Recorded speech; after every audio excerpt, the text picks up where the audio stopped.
lecture of next 5 minutes or so. I'll keep it little simpler so that the pediatricians and neonatologists who are working with the neonatal cases find it easier to interpret and use it in their daily practice.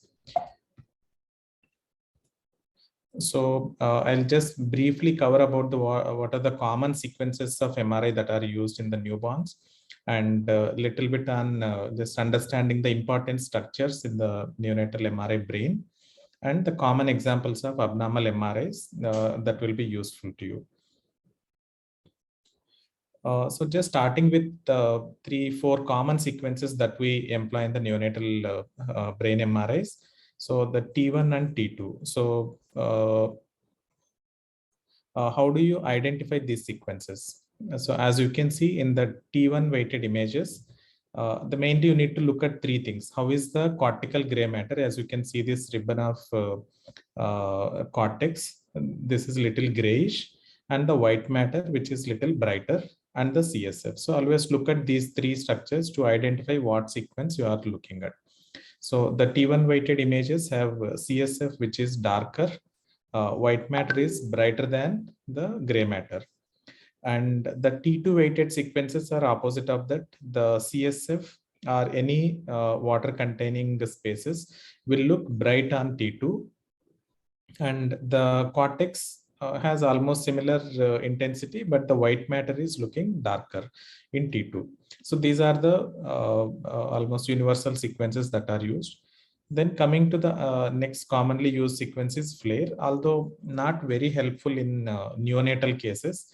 But just to understand, this is the same section, T2 and FLAIR. FLAIR has almost similar signal characteristics of the parenchyma, except that the fluid is attenuated. So wherever you have water or CSF containing spaces, those are attenuated or suppressed and they look dark. So as you can see, the CSF in the ventricles here or in the sulcal spaces, they look dark.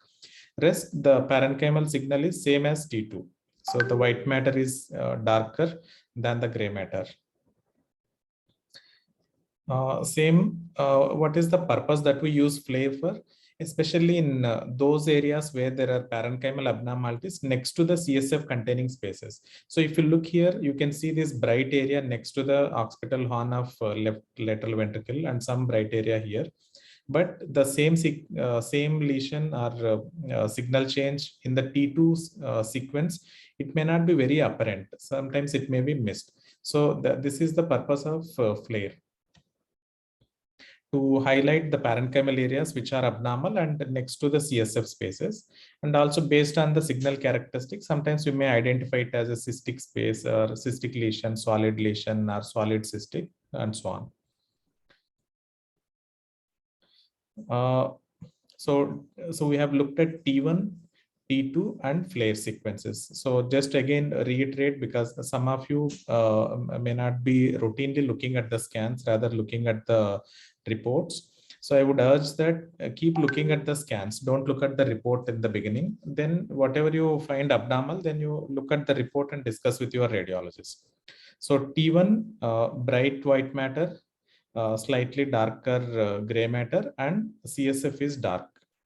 Opposite in T2, and FLAIR, only the CSF is suppressed, so looks dark. So FLAIR is same as T2, but fluid being suppressed. Coming to another important sequence, especially in newborns in acute settings, is what is called diffusion weighted imaging. So just to look at it, it may look like T2 or FLAIR only, that the fluid is suppressed and the white and gray matter look like this and little blurry. Okay, this is how you will identify. So it's basically a T2 sequence, but with certain differences. So where do we use this? The commonest abnormalities that we see in DWI, those with vascular abnormalities, are where there is disturbance in the flow of fluid across the cell membranes. So wherever there is cell injury or vascular mediated injury, you will see that that particular area looks very bright on diffusion weighted images. To look at more examples, this is an area of infarct or where there is reduced vascularity involving the medial aspect of the occipital lobe. So probably this is in the posterior circulation territory, PCA territory. So this looks bright. What is the importance of understanding DWI? Especially in newborns with encephalopathy, whether due to HIE or other causes. Earliest abnormalities are seen in diffusion weighted images. Even before you see changes in T1, T2 and other conventional sequences, the earliest changes can be picked up as early as 6 hours also. So if there is an urgency of a diagnosis and you are especially things like stroke, then the diffusion weighted imaging must be included. So another other examples of abnormalities of diffusion. So these areas look brighter. Here the caudate, putamen and thalami are all looking hyperintense, are bright, and diffusion weighted imaging, those are abnormal areas. Then another sequence called gradient imaging or GRE, gradient recall echoimaging, which looks at paramagnetic substances. Paramagnetic like any metals, iron, calcium. So iron is present in the blood. So wherever you have blood products, those areas on T2, they may look darker and the signal might change with age of the hemorrhage. Whereas in GRE or susceptibility weighted imaging, both mainly look at the paramagnetic substances. They look very dark. So this is called blooming. So remember the words. So whenever they say blooming on particular area of the brain, they are essentially saying that there is a paramagnetic substance in that particular region, typically hemorrhage, but can also be calcification. So this is susceptibility weighted imaging, again, mainly to look at calcifications and hemorrhages. Then angiogram, the arteriogram and venogram, all of us are aware, mainly to look at the vascular tree, the arterial anatomy and the venous anatomy, venous sinuses and deep venous system. So now let us briefly look at the common structures that are important in brain MRI interpretation. So going from the posterior fossa, if you are looking at the medulla, so at the medullary level, you see the cerebellar hemispheres, and then slightly above the pons with the largest peduncle that connects the pons with the cerebellum. These are middle cerebellar peduncles and the fourth ventricle, and the midline cerebellum, that is the vermis. If you go a little up, you see the midbrain and pontine junction. You just start seeing this bifurcation of cerebral peduncles. The temporal lobes, both the medial and lateral temporal lobes, posterior temporal, and just the lowermost part of the occipital lobe also you can see, and the midline cerebellum, that is vermis. Same time, you can also look at the optic nerves and the cellular region.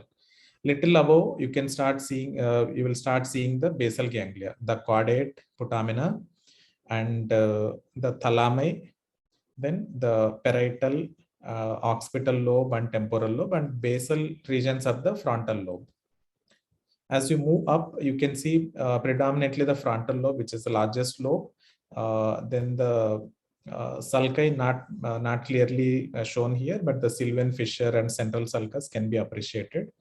Then the lateral ventricles, frontal horn, atrium, and little bit of occipital horn. Going up the topmost sections of the brain, you will see this thick bundle of centrum semi-oval, that is corona radiata, white matter mainly. And the topmost sections, you can see the central sulcus, which is the deepest sulcus, in front of which is the frontal lobe, and posteriorly that's the parietal lobe. So that's the central sulcus, frontal and parietal lobes. So these are the important structures that we'll look at. Then coming to the newborn brain. So what I have shown you are the usual normal MRI sequences in an older child or an adult. What is the difference between neonatal MRI and older child's MRI? The most important aspect is the myelination. So as you can see, this is also T2 and this is also T2, but this is the neonatal MRI.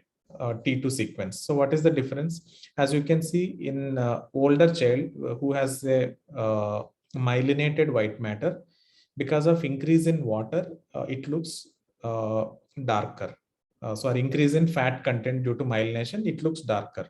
Whereas in a newborn, the white matter is, most of it is still unmyelinated, except some areas which are looking darker. So this is all having water only. The myelin content, which is fat, is much less. So that's wherever you have water, it looks brighter. So unmyelinated white matter looks bright on T2, whereas once it is myelinated, because of increased fat, it will look dark.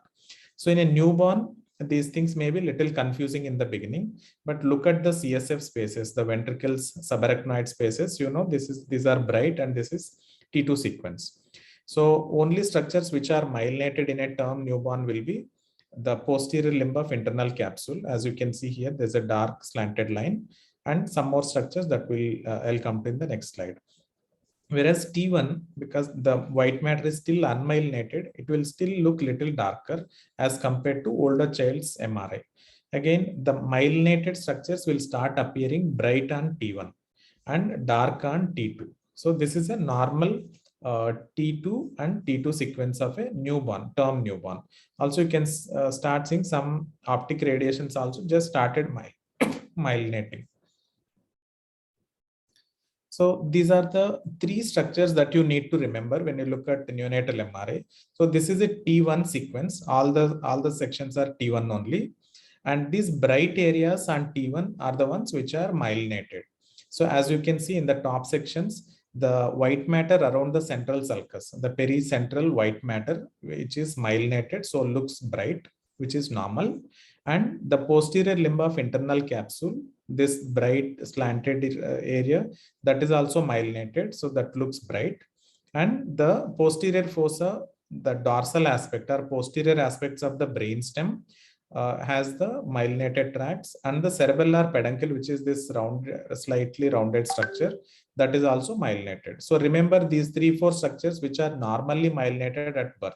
So starting from here, dorsal tracts of the brainstem and middle cerebellar peduncle, the posterior limb of internal capsule, and the pericentral white matter. These are the ones normally myelinated and look bright on T1, and corresponding T2 sequences, they appear darker.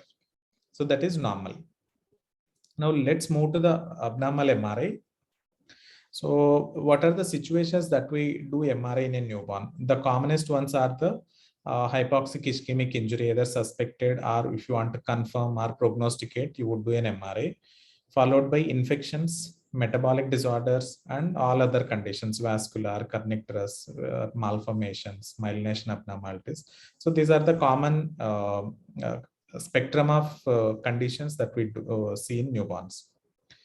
So let us discuss some of the common case scenarios that you come across and see what are the MRI abnormalities. So this is a full-term baby born through LSCS because of abruptio placenta, required ventilation, and then had seizures from 18 hours of life. Also had oliguria, acute kidney injury, shock, then diagnosed as encephalopathy. The clinically, based on the severity, was thought of as HIE3. So I'm just covering few CT scans also, because the CT and MRI are commonly used. CT is also commonly used in many centers where there is no MRI facility. So if you see the CT, this is the normal CT. The important structures that you need to see is one, the caudate nucleus. This triangular structure is the putamen and globus pallidus, medially putamen on the lateral aspect, and the thalami on both sides of the third ventricle. So these are the important structures when you are looking at a neonatal case suspected to have HIE. So this is a normal appearance of a CT, but there is mixed abnormalities. One, there is bright areas and there are some dark areas also, or hypodense and hyperdense areas. So, and the parenchyma, rest of the cerebral hemispheres are also looking hypodense. The gray and white matter differentiation is lost. Let's come to the, I'll skip this theoretical part, just try to show the MRI abnormalities. So again, the caudate, putamen, and the thalami. Look at these two areas which are pointed by arrows. These are hyperintense or bright on T2. So this is the posterior part of the putamen. posterior part of the putamen on both the sides, and the lateral aspect of thalamus. These are the structures which are most commonly affected when you have a near total asphyxia, also called profound asphyxia. So the commonest example is abruptio placenta, or there is cord around the neck and there suddenly reduce blood flow and oxygen flow to the brain. So you will see these changes. Many times these are so small that they may be wrongly reported as normal also.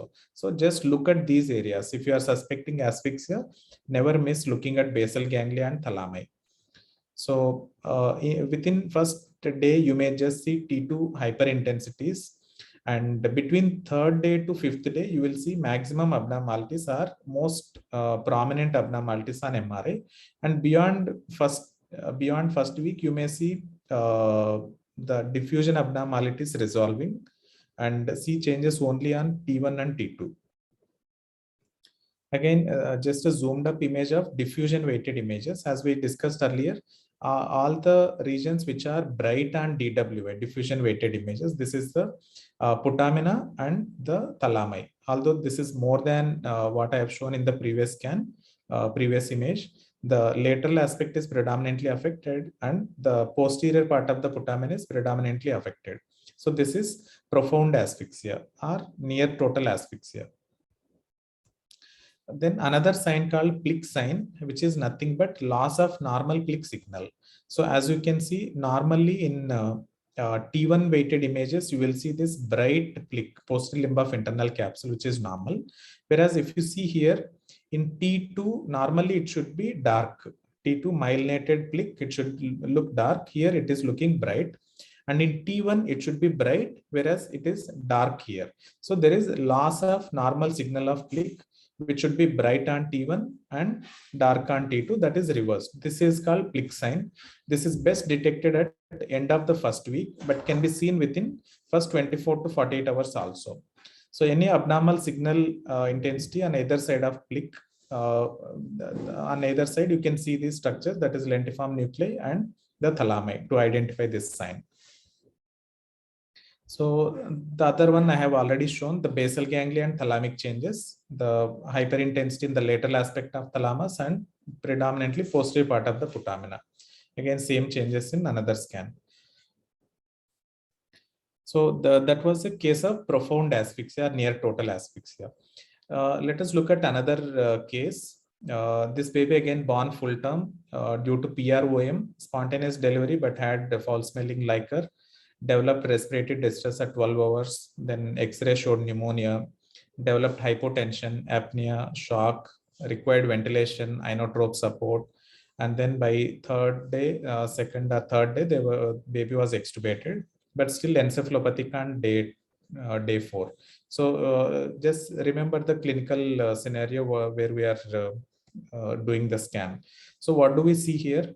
Again, I'm showing CT because in some centers you may not have MRI, but may have to contend with CT itself. So as you can compare with the normal CT, the clear differentiation of gray matter and the white matter, which is little darker. Here, there are some areas in the brain which are quite darker. And if you look carefully, there is a pattern. What is the pattern? The areas which are dark or hypodense are in the predominantly parasagittal region. What is the importance of this region? So as you remember the vascular supply, this is the midline, the medial most part of the frontal and parietal regions. This is supplied by anterior cerebral artery, whereas this whole of cerebral hemisphere leaving the PCA territory, this is supplied by MCA. So this region where you are seeing the hypodensities is a border zone between ACA territory and MCA territory. So here the predominant areas of affection are watershed regions between two vascular territories. So this is watershed injury, and you can have watershed areas between different vascular territories, ACA, MCA, MCA, posterior cerebral artery, and other, even in the posterior circulation in the cerebellum also you can have watershed zones. So if you are seeing a scan with watershed infarcts, then you need to corroborate with what was the clinical setting where this has happened, like whether there was any hypotensive injury, hypoperfusion injury, you need to see. So same child later when the CT was done, you can see the hyperdensities in the pericentral regions. This is another area which is considered watershed, whereas this is the normal CT in the perirolandic cortex. So it's a follow-up scan of another child baby who suffered watershed injury. As you can see, the gray-white differentiation, which is very well maintained in other regions, is lost in certain areas. As arrow is pointed, the watershed regions, again parasagittal area, there is loss of gray-white differentiation. Here also there's loss of gray-white differentiation. In the coronals also you can see. So whenever you see abnormalities on MRI, see which areas are affected and what is the importance of those areas and what do they indicate, the pattern of involvement, whether it is basal ganglia, thalamic and plic injury versus the watershed areas, to understand the likely pathology. Again, when they go into atrophy and sequelae, you may see what is called oliguria, or oliguria is nothing but mushroom shaped gyrus. Because of watershed in the base of the gyrus, you will see preferential loss of white matter at the base of the sulcus. Then the gyrus looks like a mushroom. This is called oliguria, basically indicates watershed injury. Then sometimes you can have mixed injury pattern. That is what we saw in the first case, the profound asphyxia, acute profound. And the second was partial prolonged asphyxia because of hypoperfusion or hypotensive injury. Here, sometimes you may have mixed pattern where both basal ganglia, thalami, as well as the cerebral hemispheres are also affected. So obviously, this will be much more severe injury. So just two common scenarios where you see asphyxia: near total asphyxia like placental abruption, uterine rupture, cord prolapse, or cardiac arrest in mother just prior to delivery or post-delivery. Whereas partial prolonged asphyxia, typically seen in cases with cord compression, which is usually a slow process, cord around the neck, difficult resuscitation, hypotension, and shock following birth. Then moving on to the next case, this is a preterm baby born at 29 weeks, had respiratory distress syndrome, received surfactant, ventilated, and then discharged. At 12 months of age, this baby had mild developmental delay, sitting with back support, had meaningful words. So predominantly motor developmental delay, and there is spasticity in the lower limbs. So as you can see, what are the areas that are preferentially affected in a preterm baby? These are again the white matter tracts which are in the periventricular region, because these are the cell types which are more susceptible in a preterm brain. That is the oligodendrocytes, pre-oligodendroglial oligodendrocytes.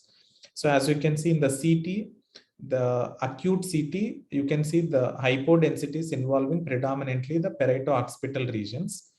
When you do a follow-up scan, this is an MRI, you can see the loss of white matter. Normally, this is the gyrus and sulcus, and this is the ventricular outline. So they're almost touching. That is, the intervening white matter tracts are gone because of the hypoxia or hypoxic ischemic injury. So the sulci are little deeper, and there is ex vacuo dilatation of lateral ventricles. And as you can see, the contour of occipital horn also little squared. So this is called squaring of the ventricular horns. Again, indicates loss of surrounding white matter and gliosis. So can anybody tell me which is the normal scan or abnormal scan? You can type it in the chat box. So most of the times, both the scans come reported as normal CT scan. But as you can clearly see, so the gray and white matter, as you can see some white matter bundles here, which are little darker. And here also you can see the white matter bundles, which is normal. And look at the ventricular contours. Whereas here at the same level, the white matter looks nicely preserved anteriorly, but posteriorly, you don't see much of white matter. So there is loss of periventricular white matter posteriorly, and look at the occipital horn, which is squared. So there is squaring and dilatation of occipital horn. So this is a CT scan of periventricular leukomalacia with the typical occipital horn squaring and loss of white matter. Again, MRI showing loss of white matter with asymmetric involvement more on the right side than left side, and some signal abnormalities in the white matter here.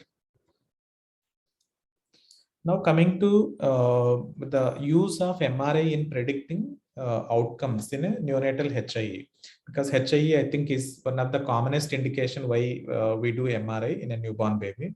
So there is a nice grading system, which is NICHD grading system of grading of HIE patterns. So you have 0, which is normal MRI, then 1 milder, 2 severe than 1, and 3 is the severe most abnormality. So let us look at these examples. So this is a term baby had perinatal asphyxia, was thought to be 2, HIE 2 in the older system of Sarnat and Sarnat classification based on the clinical features. Required CPAP support, then hypothermia was also done, had coagulopathy, moderate PAH, mild TR, and hyperbilirubinemia. So where MRI was done, you can see these areas of restricted diffusion. This is a diffusion weighted imaging. As you can see, this is a blurry image looking like flare, but very blurry. So only small areas of restricted diffusion in the periventricular white matter. This is an artifact which is commonly seen due to coils at the surface of the brain. So this is not abnormal. Only these two tiny areas of restricted diffusion are seen. So this is grade 1A because there are only minimal cerebral lesions with no involvement of basal ganglia thalami. As you can see here, these are the thalami and the basal ganglia region which are looking normal. The plic posterior limb of internal capsule also doesn't show any abnormal signal, and there are no watershed infarcts. So this is the mildest form of HIE based on NICHD scoring. So there are only minimal cerebral lesions and absent involvement of all these important structures. So at 3-month follow-up, this baby was developing normally. Okay. Then coming to 1B. So the first one was 1A. This is 1B. What is 1B? There are more extensive cerebral lesions. So in 1A, we said minimal cerebral lesions. Here, more extensive cerebral lesions only. Again, only cerebral lesions without involvement of basal ganglia thalami, internal capsule, or watershed infarcts. As you can see, there are some areas which are looking little brighter on T1. These are pericentral cortex, and the diffusion weighted imaging showing some areas of restricted diffusion in the both hemisphere and the corpus callosum anteriorly as well as posteriorly, and some white matter in the cerebral hemisphere also. So these are more extensive cerebral lesions, but sparing the deep structures, the basal ganglia, thalami, internal capsule, or watershed infarcts. So this is 1B. Then 2A is considered more severe than 1, where you can see any involvement of either basal ganglia, thalami, anterior or posterior limb of internal capsule, or watershed infarctions are noted, but there are no other cerebral lesions. So as you can see here in T2 weighted image, the axial section, the posterior limb of internal capsule, which is supposed to be dark normally, this is bright. And in this is T1, although it is looking slightly brighter, but not as bright as normally it should be. So there is loss of normal plic signal in this particular case. So there is involvement of posterior limb of internal capsule. So any involvement of any of these structures, but without involving other cerebral, like in the frontal parietal lobes, other than the deep structures, if there is no other involvement, then we give it a score of 2A. Coming to 2B, there is involvement of either basal ganglia, anterior or posterior limb of internal capsule, or areas of infarction and additional cerebral lesions. So as you can see here, there is loss of plic signal. This is T1 weighted image, which should have bright plic, but there is loss of plic signal. Same here, there is loss of plic signal, and there are some additional involvement of cerebral lesions also. The same baby, if you see the diffusion weighted imaging, there is involvement of white matter tracts in the corona radiata and posteriorly, and same cerebral peduncles also showing the pyramidal tract lesions. So there is involvement of cerebral lesions other than the basal ganglia, thalami, or internal capsule. So this one plus additional cerebral lesions, that makes it 2B. So this baby had early onset hypertonia the feeding and swallowing difficulties and dystonias very early in by the time of discharge, and first follow-up itself, we were seeing tone abnormalities. And this baby also had tongue fasciculations and feeding difficulties because of the brainstem involvement. Coming to score of 3, these are cerebral hemispheric devastation. This is the description for 3. As you can see in the diffusion weighted imaging, there is a restricted diffusion involving most of the hemisphere, except sparing little bit of occipital regions medially, and the internal capsule, corpus callosum, and basal ganglia. Everything is affected. So this is cerebral hemispheric devastation. The same baby, if you see the T2 weighted images, there is complete loss of gray white differentiation and hyperintensity involving almost whole of the hemisphere. So this is cerebral hemispheric devastation, 3 NICHD score. The same baby in the follow-up scan, as you can see, except these areas, the posterior parietal and occipital lobes, most of the cerebral hemisphere is has gone into porencephalic and replaced by CSF. So this is the most severe grade of HIE. And this baby, as expected, has early onset severe generalized dystonia, spasticity, opistotonic posturing. So this is NICHD 3. So just to recapitulate, because this is very important for people who are practicing level 3 intensive care, NICHD scoring is very important for prognostication. Normal MRI is reassuring both for family and you. 1A and 1B are mild, where you have minimal cerebral lesions only without involvement of these deeper structures. Whereas 1B, more extensive cerebral lesions only without involvement of deeper structures, basal ganglia, thalama, and internal capsule. Whereas 2A is any involvement of these gray matter structures, basal ganglia, thalama, internal capsule, or watershed infarcts. Then involvement of these deeper structures with some cerebral lesions is 2B, whereas 3 is cerebral hemispheric devastation. So I thought I'll spend little time on this because this is very, very important. And I think 50% of your MRIs will be HIE only. So the higher the score of MRI as per this classification, more severe is the neurodevelopmental disability and the poorer outcome. Just two slides on MR spectroscopy. It mainly looks at the metabolite concentration in different parts of the brain and may reflect regional brain metabolism. Sometimes the underlying pathology as to hypoxic injury or a metabolic disorder can be obtained from spectroscopy. With respect to HIE, the common things that we look at is NAA peak, which is reduced in case of areas which are ischemic. And lactate peak may just indicate anaerobic metabolism, but not specific for HIE. So with other corroborating evidence on the plain MRI sequences, this may be important to confirm the HIE. Then this is another baby. Again had encephalopathy starting from day 1 of life, had some dysmorphic features, and the neonatologist was not sure of whether it is perinatal HIE or something else. So an MRI was done. As you can see, there is loss of gray white differentiation and edema involving most of the cerebral hemisphere. And there are some basal ganglia changes also, but not very classical of what we see in HIE. This is involving both putamen as well as the globus pallidus also. So this is a case of molybdenum cofactor deficiency, which was later confirmed genetically. So how do we differentiate this from HIE, the either NICHD 3 or 2B?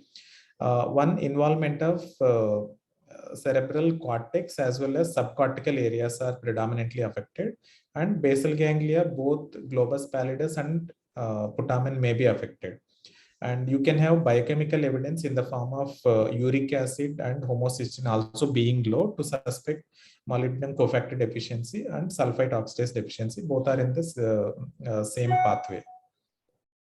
So this is a HIE mimicking condition. So always look at the scans rather than the report to make sure that you are seeing what is reported in the scan.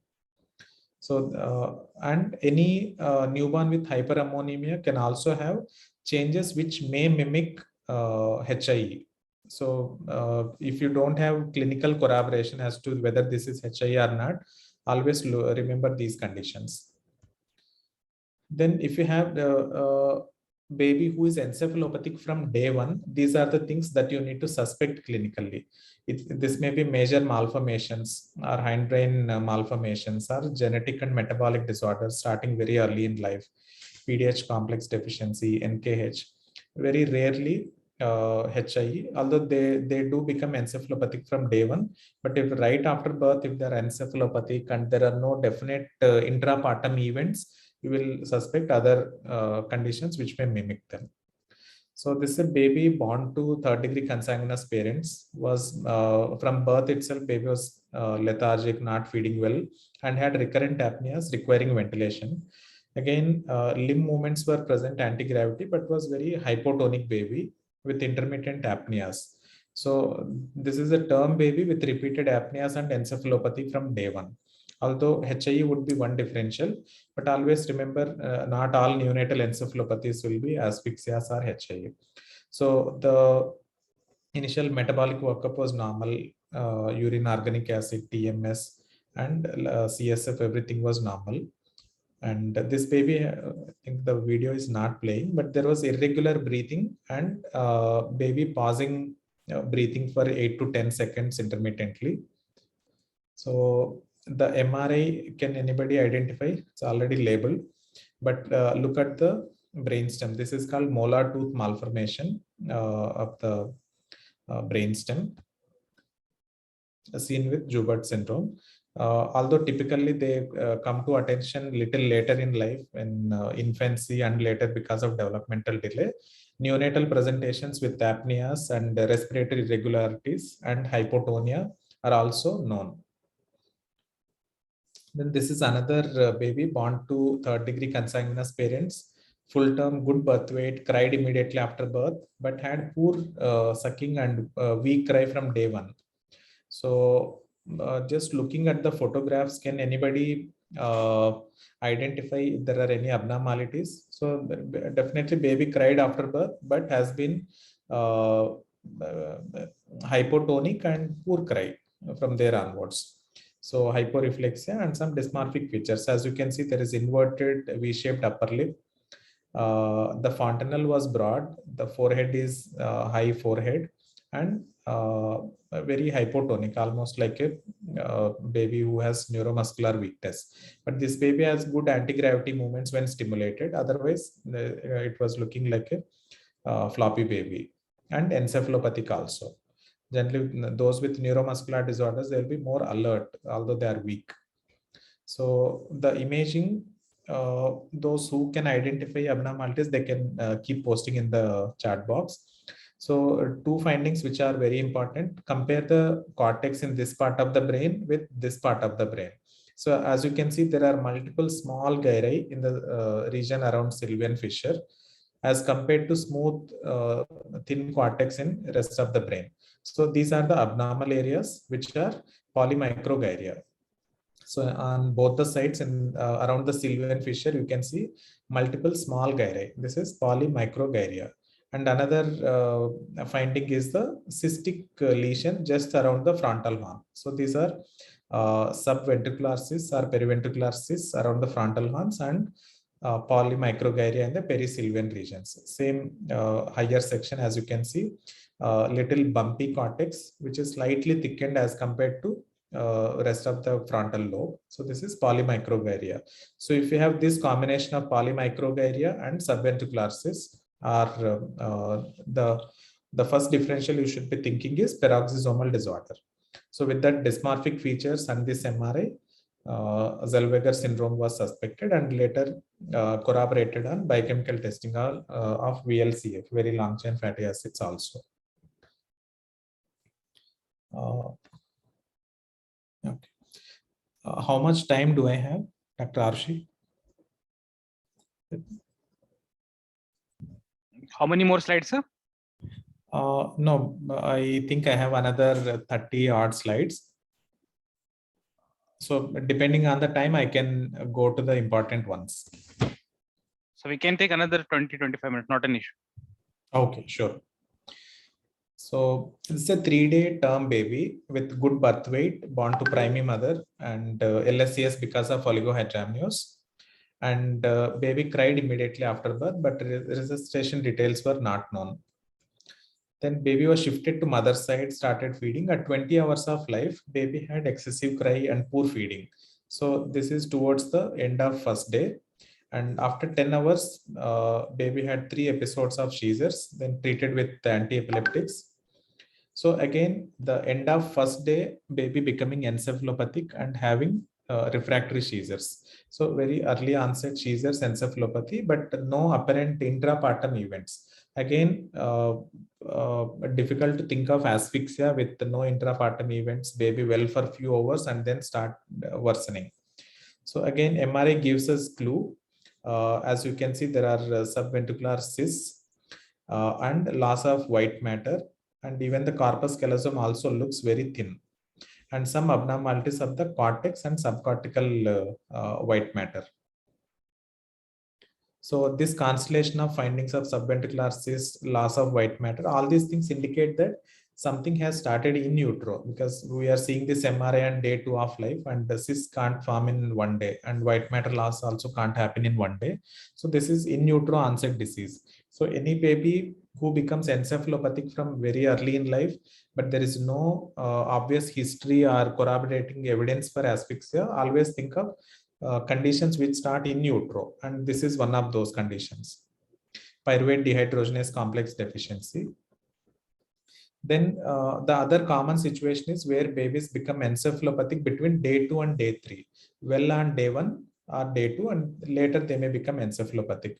What are the commonest causes? The most important in our country is hypoglycemic brain injury, then septicemia with or without CNS infection, meningitis, vascular conditions like strokes typically present at this age, and inborn errors of metabolism.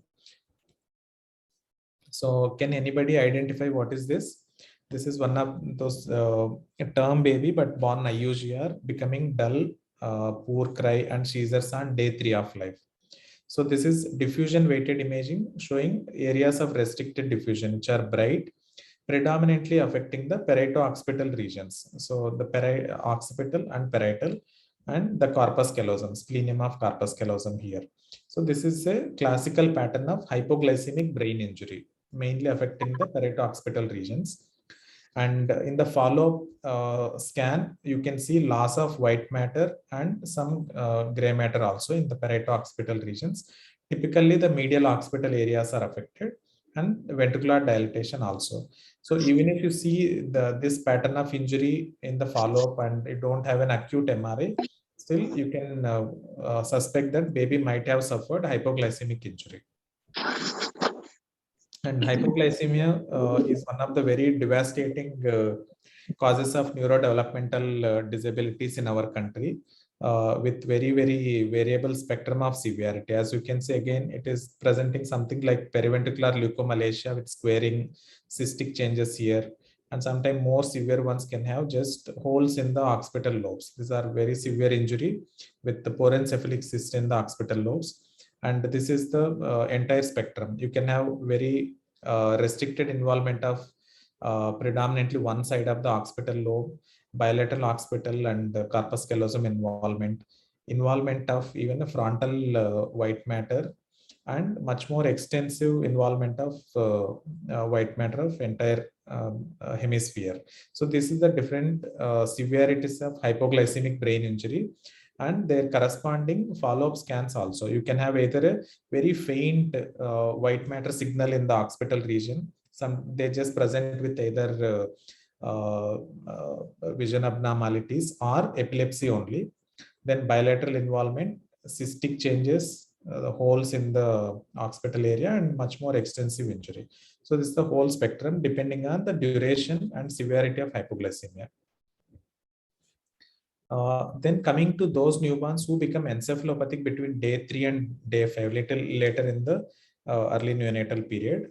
The again common conditions are hypoglycemic brain injury of various causes, inborn errors of metabolism, classical ones being MSUD and some of the hyperammonemic conditions. Then infections can affect, can start manifesting at this stage, and vascular conditions. This is a term baby born to third degree consanguineous parents, was apparently well till day 5 of life, then became dull, had poor feeding, and started having seizures. Was loaded with anti-epileptics and referred. This again, I'm sorry for the video is not playing, but there were slow pedaling movements in this baby, which were treated as seizures. So what is the MRI showing? Again, this is a diffusion weighted image. Just to highlight the abnormalities, you can see the areas of restricted diffusion which are looking bright, involving the thalami, the brainstem, midbrain, the cerebellum, pons, cerebellar peduncles, and even up to the medulla. So all these areas are showing restricted diffusion and are swollen. So if you have this appearance of cerebellar edema and brainstem edema in a newborn with encephalopathy, then most likely you are dealing with MSUD, maple syrup urine disease. This is a classical MRI of MSUD. The EEG might show in some of these babies what is called a comb pattern. You can see these spikes in the central regions appearing like a comb. And this was later biochemically confirmed on TMS and urine organic acids. This is another term baby, very good birth weight, cried immediately after birth. Again, on day 3 and day 4, baby was found to be dull and had poor feeding, developed multiple seizures on day 4, controlled on phenobarbital, required ventilation because of encephalopathy and repeated seizures. Also had mild erythematous skin rash, and was hypotonic with depressed neonatal reflexes. So basically later onset encephalopathy, well for 2 days, day 3, day 4 becoming encephalopathic and seizures. So whenever you have skin rash, what are the things that you suspect? So again, thought of either metabolic inborn errors of metabolism, sepsis with some viral infection causing skin rash, meningitis. So the platelets were little low, 80,000. The other biochemical parameters were normal. Lactate ammonia was normal. CSF showed 26 cells, and the protein was mildly elevated for a newborn, and sugar was low. So this is suspecting some infection. The metabolic profile was normal. Again, MRI is very important tool to give us those diagnostic clues. What do we see here? The diffusion weighted images here and the T2 sequences here. So DWI shows areas of restricted diffusion. Which structures are predominantly affected? As you can see, mainly the white matter that is affected. White matter in the frontal lobes, the corpus callosum, and the internal capsule, anterior limb, post limb of internal capsule, optic radiations, the centrum semioval, corona radiata. So it is predominantly white matter, but some involvement of the thalami also. So this baby had enteroviral encephalitis. Enterovirus was positive from CSF PCR, but similar picture was initially described with pericovirus, and later we have also seen similar MRI changes and presentation with the dengue virus and even rotavirus. So pericovirus, rota, entero, dengue, and even chikungunya also. So all these viruses can cause encephalitis, but predominantly involving white matter. So this is also sometimes called as leukoencephalitis because it's mainly affecting white matter as opposed to most of the encephalitis which affect gray matter. So leukoencephalitis. So this is another baby who had late onset sepsis and meningitis and lumbar CSF.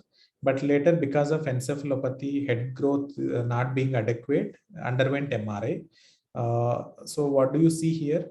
Again, see that the cortex is quite nicely preserved, but the white matter is completely eaten away. As you can see, these are large cystic areas in the white matter, deep white matter with relatively well preserved cortical outline. So this is one of the very bad bacteria. Citrobacter and Acinetobacter can cause these type of abscesses, or they can just eat away the white matter like this. So this was a case of Citrobacter meningitis, but similar ones have also been seen with Acinetobacter.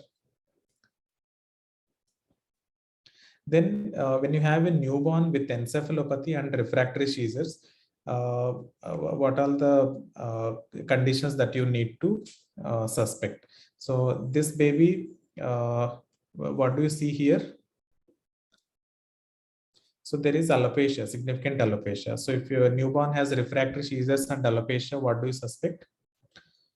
Biotinidase deficiency. Okay. So what do you see on MRI in case of biotinidase deficiency? So look at the T1 weighted images. As we have seen in the initial slides, all the areas which are myelinated in a term baby, they should appear bright. Which are those areas? The dorsal aspects of the brainstem, middle cerebellar peduncle, this should have been bright. Here it is not bright. So this is not yet myelinated properly. The posterior limb of my internal capsule, which should be bright, is not myelinated, and the perirolandic regions are not able to show in this section. So there is delayed myelination. Both the structures which are supposed to be myelinated in a term baby are not myelinated. So this is hypomyelination or delayed myelination, is one of the findings in biotinidase deficiency. So even if you don't have alopecia and typical skin findings, if you see a baby with refractory seizures and this MRI of delayed myelination, you can still suspect biotinidase deficiency and give a trial of biotin. Then polymicrogyria we have seen in one of the cases earlier of Zellweger syndrome, but without syndromic features also, sometimes you can have newborns presenting with refractory seizures after 3 medications, 4, 5 medications also. Brief seizures of 10 seconds, 20 seconds may still be going on. So carefully look at the perisylvian regions, because these are the areas which are most commonly affected in a refractory neonatal epilepsies. So as you can see, compared to the frontal cortex here, these areas show little increased thickness of the cortex and slightly bumpier cortex as well. So these are the polymicrogyric predominantly affecting perisylvian regions. In the coronal sections also, you can see these areas predominantly affected with polymicrogyria. So always look at the cortical outline. If you have a newborn with refractory seizures and you are not able to pinpoint what is the reason. It's another baby with refractory seizures and encephalopathy, but as you can see, there is asymmetry of the face, probably abnormal on the right side. The cheek looks little bigger on the right side. The brain MRI also showed bigger brain on the right side, right hemisphere, and with abnormal cortex. As you can see, there is bumpy, slightly thickened cortex in most of the right cerebral hemisphere. So there is megalencephaly on the right side with right side facial hemihypertrophy. Then, this is the summary slide for encephalopathy and refractory seizures. If you have delayed myelination, think of biotinidase deficiency. PDH complex deficiency also can present with refractory seizures. The MRI we have seen with the subventricular cysts and other loss of white matter. Peroxisomal disorders, you might see polymicrogyria and subventricular cysts. Molybdenum cofactor and sulfite oxidase deficiency may just present with the, diffuse cerebral edema and basal ganglia edema. Then various malformations can also present with refractory seizures in the newborn. Then last but one case, this is a 27-year-old primigravida. So something starting from utero, non-consanguineous couple, healthy till 36-week gestation. She was healthy. In 34 weeks, ultrasound was normal. But in 36 weeks referred to fetal medicine because of some mass in one cerebral hemisphere. As you can see, there are some hyperechoic areas in both sides of the brain. So this was thought to be either hemorrhage or some neoplastic lesion on obstetric ultrasound and was referred. But baby was delivered by LSCS because of non-progression and then started having seizures. Loaded with anti-epileptics. A neurosonogram was done, which showed hyperechoic areas in bilateral hemisphere. But the MRI was looking very, very scary. As you can see, the T2 sequences, T2 weighted sequences, lot of hypointense areas in both the cerebral hemisphere, but there is a peculiar pattern of radiating lines. As you can see, these lines which are radiating away from the ventricular areas. Here also you can see. So what is the peculiarity of this appearance? because these are centered around deep medullary veins. And you can see some of the areas cortex is not affected much, but deep white matter is affected. Something like what we have seen in the Citrobacter meningitis, where cortical sparing was there, but deep white matter was preferentially affected. So this is a deep medullary vein thrombosis. So mainly affecting the medullary veins which traverse the periventricular regions of brain parenchyma. So I'll stop it there. So I tried to cover the perinatal HIE, which is an important day-to-day case that you see, and some of the common conditions where you would need MRI. And for most of the babies with encephalopathy, with or without seizure, I think MRI gives very, very important clues, provided you look at the scans carefully rather than looking at the report, because many times the radiologist reporting your scans may not be aware of these conditions themselves. So don't rely on the radiologist report, but look at the scans and see what is the clinical situation, what are your clinical differentials, and then look at those areas where you suspect abnormalities. Thank you.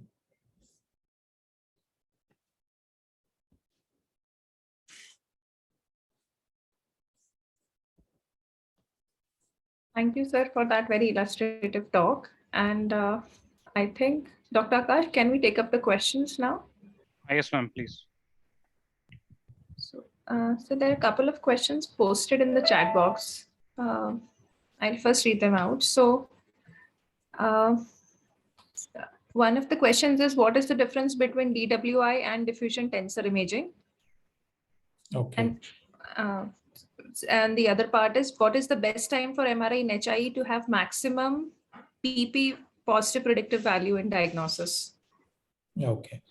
I think diffusion weighted imaging and DTI. The DTI is diffusion tensor imaging, also called tractography. So as the name suggests, the DTI is mainly used to delineate the tracts, the ascending and descending tracts in the cerebral hemispheres, as well as the brain stem. So that is one sequence, whereas DWI is diffusion weighted imaging, mainly look at the vascular abnormalities or cellular edema. So there are two indications are little different. The DTA has much more restricted indications, not routinely done in a neonatal cases.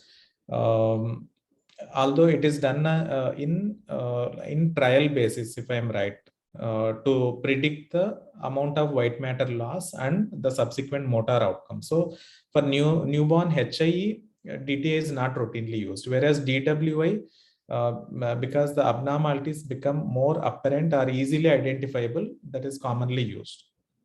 And the indications are also little different.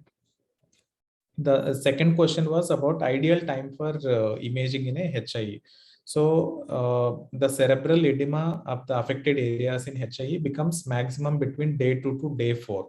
So it is best to do between 3rd day to 7th day. Beyond 7th day, the diffusion weighted imaging abnormalities might start resolving. So you may not be able to look at the full extent of injury. So between day 3 to day 5 is the ideal time. If you have a diagnostic dilemma, you can do earlier also. You can still pick up abnormalities on DWI. Prognostication, I think between day 3 to day 5 or day 6. There's another question, sir. In which premature babies we should go for term MRI after discharge? Okay, so this is very difficult question, because see, the earlier idea was myelination would not be adequately seen in a preterm baby if you do MRI at say 28 weeks or 32 weeks. But problem in our country is interpretation of MRIs. So those scans which are done at even term gestation, even if there are abnormalities, many radiologists are not aware of neonatal MRIs. So they may be wrongly reported as normal, even when there are abnormalities of myelination. So I don't know. I don't have a clear answer for this question. What do you think, Dr. Arushi? Yes, sir. I think there cannot be a routine recommendation for this. A lot would also depend on case-to-case basis and what is available and what the neonatologist or the neurologist thinks at the term. Just a lot would depend also on the underlying neurological status or clinical condition of the baby.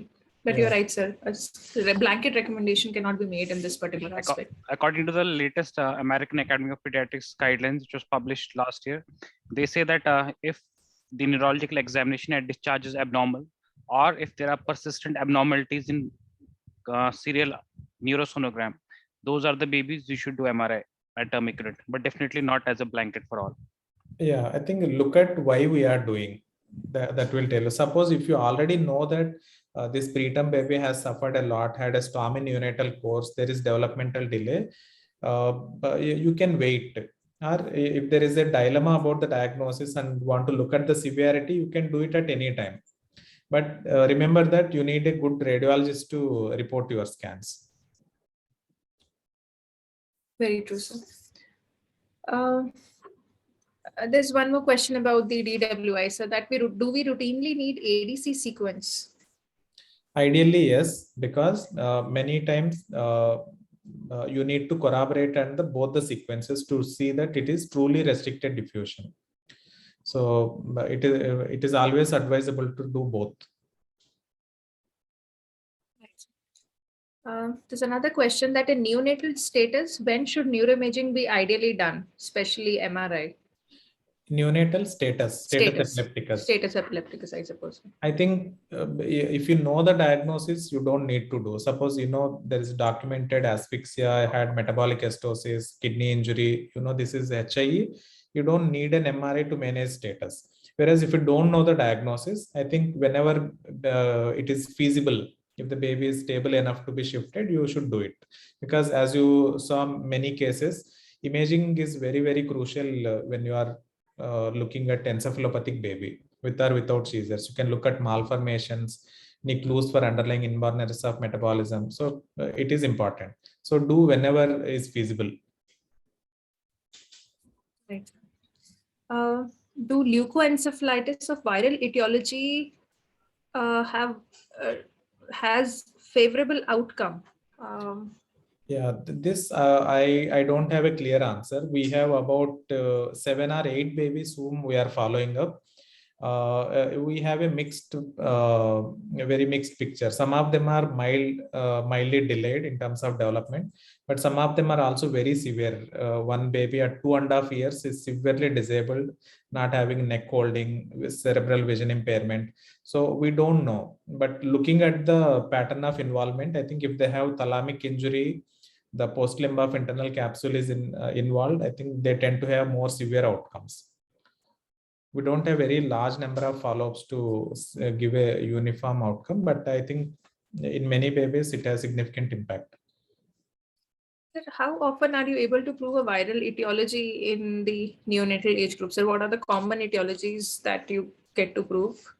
So we have seen enterovirus, dengue, and chikungunya. Pericovirus is very difficult to confirm. We can only corroborate because it may be because of the sensitivity of the PCR techniques they use, because it's not a standard pathogen. And rotavirus, it is better to do a stool sample rather than CSF if there is a history of diarrhea or loose stools in the baby. So another question, sir, is MR spectroscopy diagnostic in neurometabolic disorders? If so, which ones? Okay. Again, it is lot interpreter dependent, because there are a lot of technical aspects which need to be done right when MR spectroscopy is being done. So I think use it only if you have a good radiologist who can do spectro properly and interpret properly. Yes, it can. I won't say it is diagnostic in many IEMs except something like Canavans, where you see very high NAA peaks. But other conditions, it can be corroborative. Suppose if you are seeing metabolic acidosis and certain pattern on metabolic testing like PMS, organic acids, you can corroborate with the corresponding metabolite abnormalities. But on its own, it is not diagnostic, but corroborative. Right, sir. Why hypoglycemic injury is confined to the occipital lobes? Yeah, again, I don't know the exact answer, but what I read is there is something to do with the sympathetic regulation of these areas. There is some imbalance of sympathetic or parasympathetic regulation where the occipital areas are much more prone, but I don't know why it is so. I think that is the Anybody most can answer if anybody knows. Yes, I think that is the most commonly given reason that there's a differential autoregulation in these areas. And this is in contrast to the hypoglycemic injury in the adults. So when an adult diabetic patient has a hypoglycemic injury, the area is different and it's related to probably some autoregulation abnormality in these lobes. Dr. Akash, you would want to chip in about this? You're not audible. Yeah, you're muted, Dr. Akash. Nothing more than the two pediatric neurologists had to say. We have read the same reason, that it is because of the differential, what sir has already said. Nothing more than that. If somebody has any other answers, they are more than welcome to chip in. I have one question, sir. Of what is the role of repeat MRI in common neonatal disorders? Quite often we see that if a baby goes from one center to another, especially if there is abnormal neurological examination and the previous MRI has been reported normal, they tend to go for repeat MRI. Yeah, I think if it is reported normal, the first thing I would suggest is look at the scans yourself, and based on your clinical assessment, what is your clinical differential, see whether those abnormalities are present or not. Yeah, if it is truly normal and if you are suspecting HIE, I don't know what to. Probably you should think of alternate diagnosis. HIE mimics. If that answers your question, I don't know. Yes. Otherwise, routinely, there's no need to repeat an MRI if it is already confirmed HIE, whatever is the clinical indication. Unless you are thinking of alternate diagnosis, there is no need to repeat. Thank you, sir.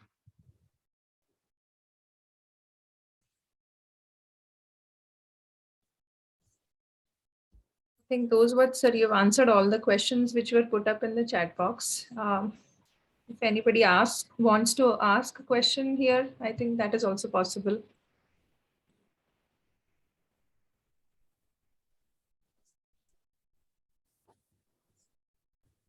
Dr. Amit has raised a hand. Dr. Akash, do we need to unmute him? You can unmute yourself and ask the question. Dr.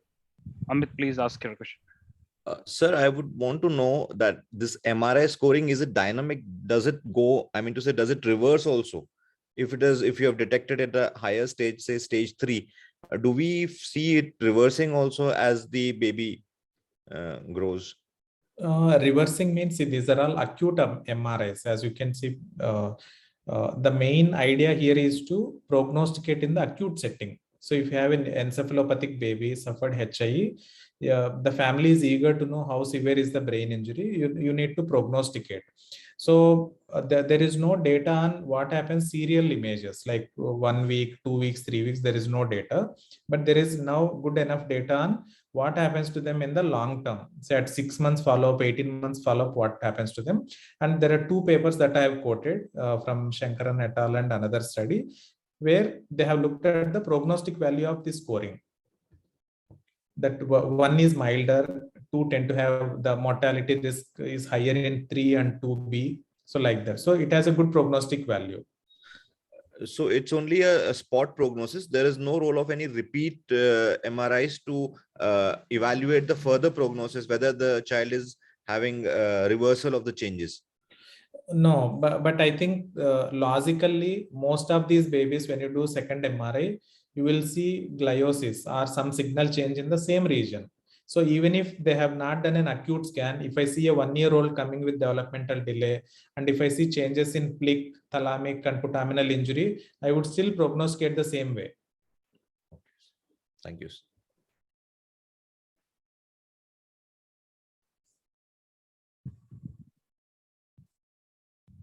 If anybody else has some questions to ask before we can call it a day or night.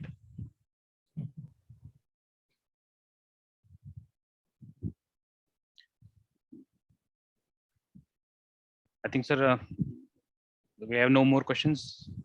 Thank you so much, sir, for that lucid, crisp, and case-based presentation. We all learned a lot thank you for sparing your valuable time for your busy schedule. I still remember how busy your OPDs used to be whenever I used to visit Rainbow. And thank you, ma'am, for moderating the session and sparing your valuable time. It was good to have two giants together. And thank you all the participants for chipping in and for making this session an interactive one, and missing the first match of the IPL and also undergoing some hypoglycemia, but we won't keep you fasting for long. And with that, we'll end this session. Thank you so much, sir. And thank you again, ma'am. Thank you all. Thank you, Dr. Thank you. Akash. Thank you, sir. Good night, Thank you, everyone. Dr. Arushi and Akash. Thank you. Thank you, Bye. Bye, sir. Good night.